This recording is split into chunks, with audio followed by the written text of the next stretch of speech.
Hi, welcome to Storytime with Gigi. Today we are reading Chapter 1 of the Ten Commandments movie Storybook.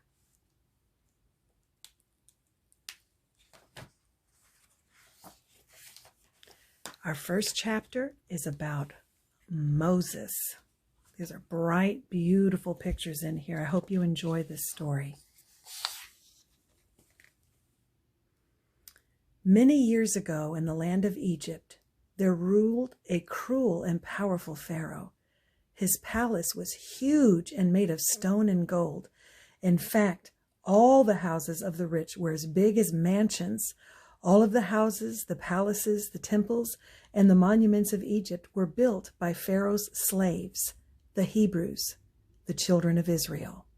Each day, under a blazing sun, the slaves would make bricks from straw and mud. Then they would haul the bricks to building sites, their skin reddened by the sun. If they were slow or if they tried to have an extra sip of water, Pharaoh's guards would whip them, causing them to stumble and fall. If they fell, they were whipped harder. At the end of the day, the tired slaves would return to their families and their humble huts in the town of Goshen. A poor place built in the shadows of Pharaoh's great city. As powerful as Pharaoh was, so too was he afraid. He didn't like these children of Israel. He didn't like them at all. "There are too many of them," he shouted at his ministers.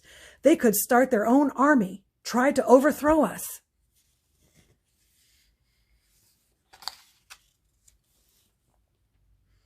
Pharaoh thought about his problem. Perhaps it's time to get rid of some of them. I order that the slaves work harder. Make them work until they drop. And so the guards, with their whips cracking, forced the Hebrews to make twice as many bricks and haul them twice as fast. But the Spirit of God was with the children of Israel, and they all survived. Pharaoh feared them even more. Pharaoh was determined to break the slaves' will, to break the slaves' hearts. He shouted to his ministers once again, "Summon the guards. Go out and find every Hebrew baby boy. Throw them all into the Nile. Then these slaves shall see that Pharaoh is their God." Pharaoh's guards were summoned, and as Pharaoh ordered, they marched through the streets of Goshen. But the Spirit of God moved into the land. God had a plan. In one hut, a mother named Jochebed cradled her baby boy in her arms. While her husband Amram guarded the door, the baby's 12-year-old sister Miriam and 5-year-old brother Aaron were hard at work on a small basket, waterproofing it with tar and pitch.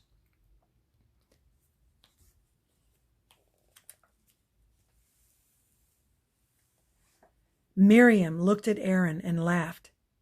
He'd gotten more tar in his face than the basket. Both viewed the basket proudly. "This is a good basket," declared Miriam. "It will float." Jochebed was determined that her baby son would escape Pharaoh's cruelty and live. Jochebed wrapped her son in a Hebrew blanket and placed him in the basket. Under the gaze of a bright full moon, Jochebed and Miriam brought the baby to the banks of the rushing Nile River. Jochebed gave her infant son one last kiss before she tucked the blanket up around him and placed the basket in the water. My goodness.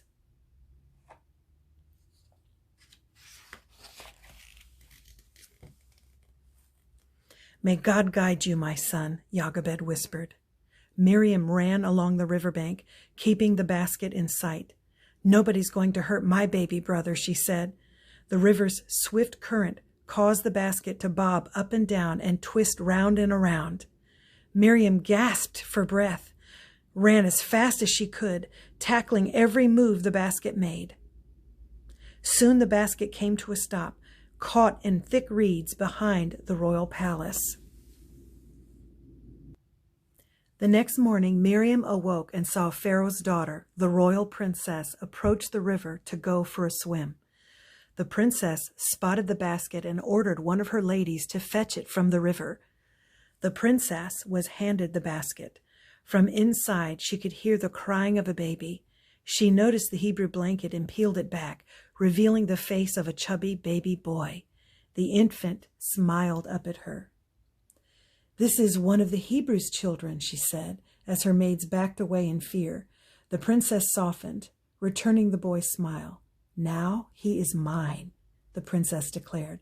"The gods have given me a son, and he will be known as my son and a prince over all men, a prince of Egypt, because he was drawn from the water. His name shall be Moses."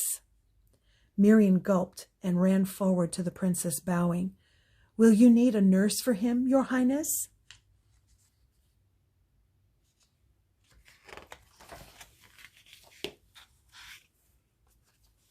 The princess thought about this. A nurse would be a good idea. Miriam grinned. She knew just the woman. The princess handed Miriam Moses' Hebrew blanket. "This will be our little secret." Miriam bowed, taking the blanket, and ran off to fetch Moses' new nurse, Jochebed, his own mother. The princess carried baby Moses back towards the royal palace and a new life. "You are destined for great things, Moses. I feel it in my heart." And so Moses began his life as a prince, adored by his new mother, the princess, and pampered by his nurse, Jochebed. As Moses grew into a tall, gangly youth, his constant companion was Pharaoh's muscular son, Ramses. Both boys loved to play games and sports. Ramses played to win at all cost. Moses just enjoyed playing. As they got older, Ramses grew jealous of Moses. Moses seemed to win games without really trying. One day, strolling through the palace, Moses heard a strange noise from the garden outside. It sounded like a dog panting. Entering the garden, Moses saw an elderly slave trying to plant a new tree in the ground. The old man groaned under the weight of the sapling. An Egyptian foreman as big as a gorilla began whipping the slave. "Get up, you lazy oaf," the foreman growled. Moses rushed to the scene. "Hey, you, stop that!" My goodness.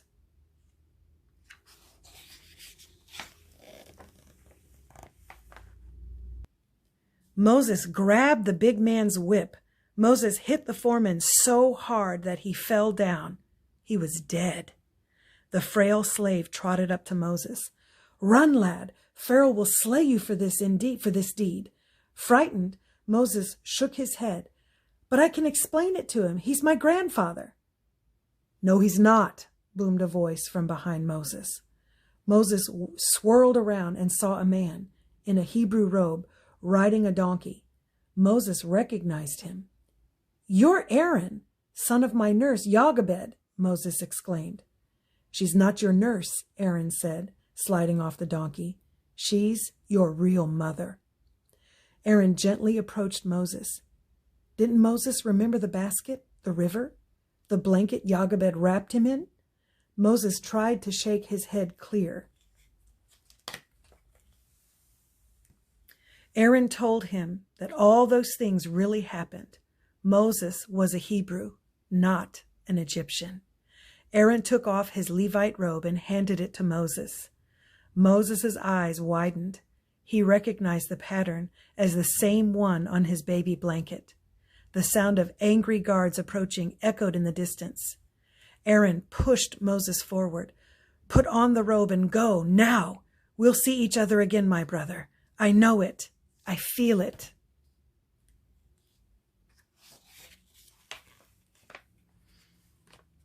The voices of the angry guards grew closer. Moses put on Aaron's robe and mounted the donkey as a dozen armed guards burst onto the scene. The brave little donkey galloped forward. The armed guards sprinted forward, yelling, "Stop! Murderer!" Aaron watched Moses disappear. "May God be with you, my brother," he whispered. The following morning, Moses and the donkey stood on the outskirts of Egypt. Before them loomed a scorching desert. Behind them, standing in his chariot and laughing, was Ramses. "You are no longer a prince of Egypt, Moses," he sneered. Moses turned to his cousin. "But Ramses, surely Pharaoh." Ramses clenched his teeth. "Pharaoh has granted you your life. I wouldn't have." Moses did not know it, but on the other side of the desert, God would change his life. And that is chapter 1. Please make sure that you like and subscribe and share with your friends, and join me for chapter 2. Bye until next time.